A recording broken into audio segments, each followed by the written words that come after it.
thousands of us, and we can't get our voices heard. When Geithner said he would be open to the idea of a global currency last week, yeah. Those conspiracy people had said and suggested that for years. Right. You're not wrong. Cash is becoming weeded out. Cash will most likely be eliminated or extremely difficult to use in many situations, so that you'll have to use the global currency or the electronic currency. Even though a physical global currency is yet to exist, groups such as BRIC are openly promoting a new reserve currency, which is a conglomerate of Brazil, Russia, Indonesia, and China. Get everyone in the whole world using one currency, which some people think that's a good idea. Russian President Dmitry Medvedev recently showed off a sample coin of the new world currency at the G8 in July of 2009. We have also agreed today additional resources of $1 trillion that are available to the world economy through the International Monetary Fund and other institutions. This includes $250 billion from special drawing rights, the reserve currency of the IMF, drawing rights that will be issued to countries who are part of the International Monetary Fund. I think a new world order is emerging, and with it the foundations of a new and progressive era of international cooperation. The head of the European Union is also calling for global government. 2009 is also the first year of global governance, with the establishment of the G20 in the middle of the financial crisis. Gordon Brown has called for a world constitution. We now need nothing short of a world constitution for the global financial system. Both Gordon Brown and Barack Obama had been groomed to be the next Anglo-American spokesman for this new world order after Bush and Blair stepped down. Here is Gordon Brown in front of the CBI prior to him being chosen to become Prime Minister. And it's only now that we can begin to understand that the world order that globalization brings and what it's going to look like. But what does the new world order mean for countries like ours who are looking to succeed? And the question for us is how we meet and master all these challenges to ensure that Britain enhances its competitiveness in the process and realizes what I believe is our destiny of success in this new world order. A new world is emerging. It is a new world order with significantly different and radically new challenges for the future. President Barack Obama has also espoused similar views on globalism. Here he is in Berlin, Germany, in July of 2008, in what media have dubbed his New World Order speech. Well, there have been extraordinary scenes in Berlin tonight as thousands of people gathered to hear Barack Obama deliver key foreign policy speech on his current European tour. The Democratic presidential hopeful laid out his vision for America's place in a new world order. In this new world, such dangerous currents have swept along faster than our efforts to contain them. And that is why we cannot afford to be divided. No one nation, no matter how large or powerful, can defeat such challenges alone. But the burdens of global citizenship continue to bind us together. In this new century, Americans and Europeans alike will be required to do more, not less. Partnership and cooperation among nations is not a choice. It is the only way, the one way, to protect our common security and advance our common humanity.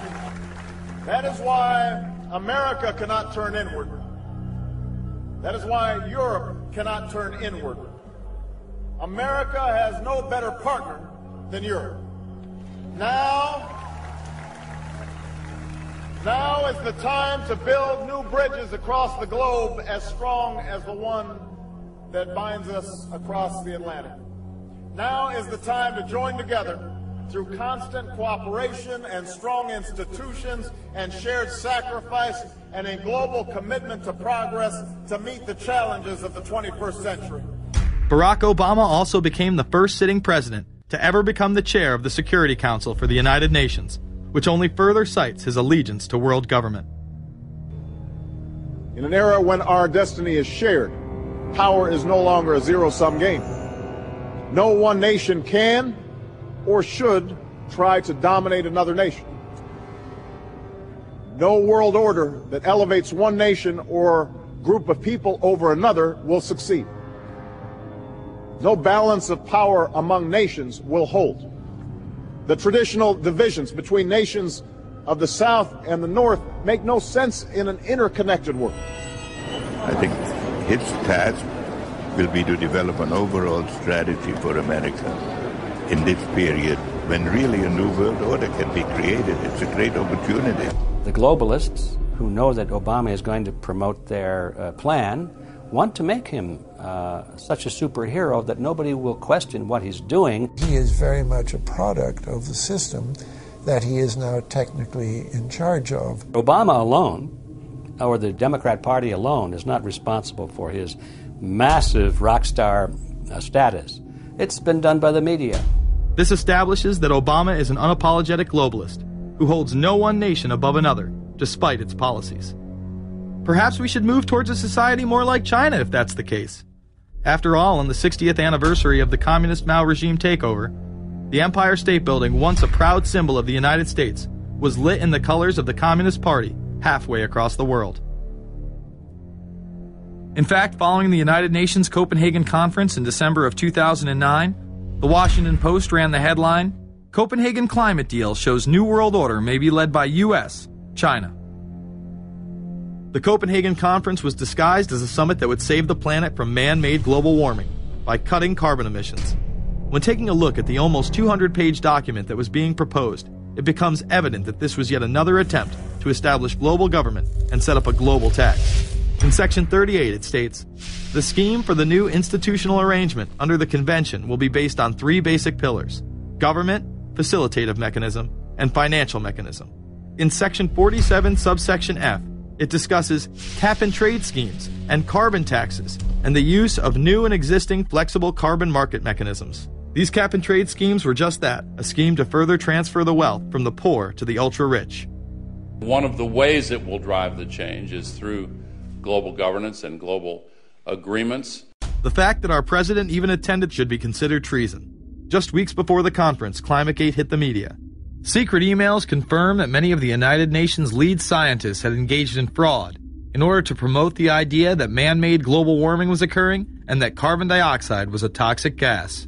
In reality, they admitted the Earth had been cooling for the last decade, and that they had destroyed the source data in order to ensure the scientific community would be unable to review their findings.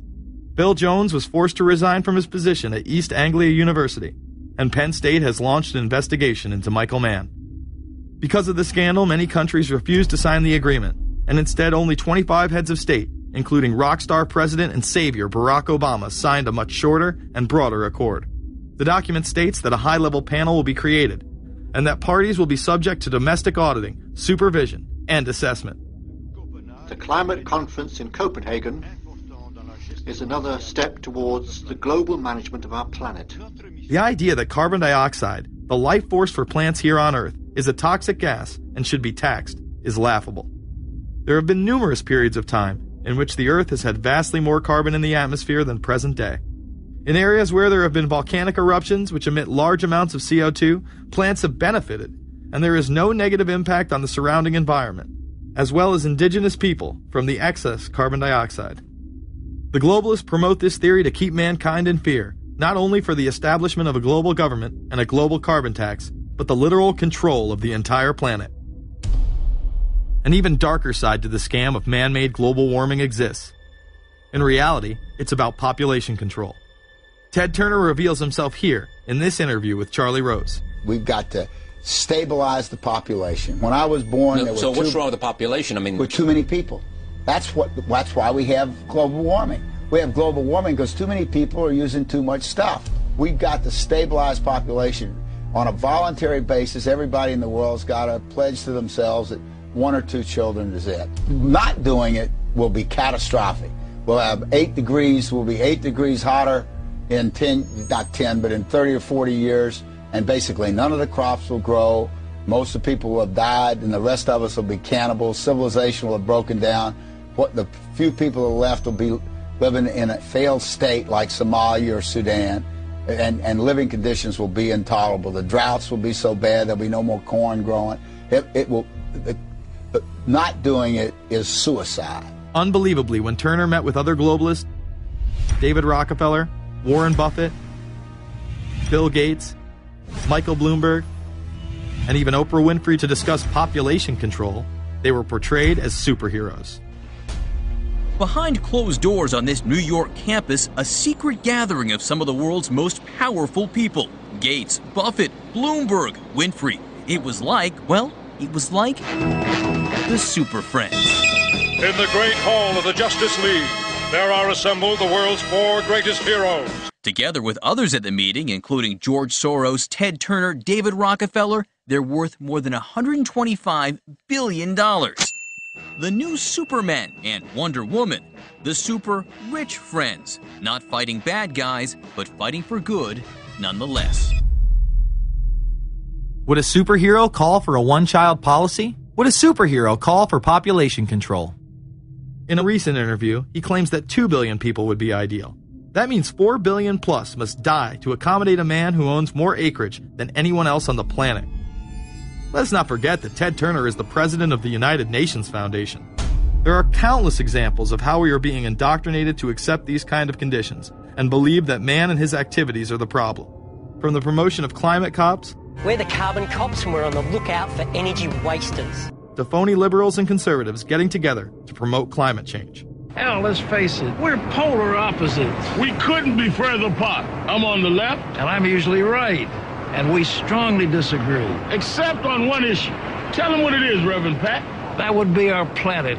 Taking care of it is extremely important. We all need to work together, liberals and conservatives. So get involved. It's the right thing to do. Now there you go again. The New World Order will stop at nothing to achieve planetary dominance. Whether it be assassination, wars based on lies, and even a phony environmental movement. So it should come as no surprise that they have been tracking, tracing, and databasing our lives for years. Many people are aware that the Bush administration engaged in warrantless wiretaps on American citizens. What they don't understand is that it has come out in court that all the major telecommunications companies have been secretly storing every piece of data received from our phones and our computers and handing them over to the National Security Agency. You heard about the government secretly listening in on phone conversations without a warrant. But there is evidence that your email is also being tapped. The government has been intercepting most emails as part of its terrorist surveillance program. That program has been criticized as illegal because it's missing an important ingredient: search warrants. Several years ago, Klein says he came to suspect that AT&T had installed secret computer gear designed to spy on internet traffic at the request of the National Security Agency. This is just a small part of the picture, as AT&T was not the only company involved and emails were not the only issue. The NSA was installing Norris Insight systems, which are capable of monitoring billions of bits of internet traffic per second. It was also able to monitor any calls traffic through its system, all websites visited, all instant messaging, and separate types of transaction records. The secret room at AT&T contains gear which enables the government to look at every individual message on the internet and analyze exactly what people are doing. Here's another document. It mentions a company called Narus. Narus makes computer software that can swallow and analyze 10 gigabytes of information every second. That means it could go through all the information in all the books in the Library of Congress in a little over 15 minutes. The documents Klein and others were able to produce were then censored by the NSA. Bankston isn't allowed to talk about the documents in detail. The government has since had them sealed. But he says what is in there boggles the mind. We are talking about a substantial portion of all the communications traffic in the United States. The policies have been shielded by the Obama administration and continue to this day. Attorney General Holder has publicly stated lawsuits be thrown out of court, and after several attempts, Klein and other cases were thrown out as well, once again citing the national security of what used to be a constitutional republic, not a massive corrupt slave state. Living in the New World Order, when it's close to completion, for the average citizen, for people like you and me, is going to be essentially slavery. We're never going to be able to get ahead. We're never going to be able to amass enough wealth, essentially to retire or to do what we want to do in life. We're going to constantly be working for the man. They're creating essentially a two-class system. So it's going to be an inner ruling elite and then everyone else. And I got news for you. You're everyone else.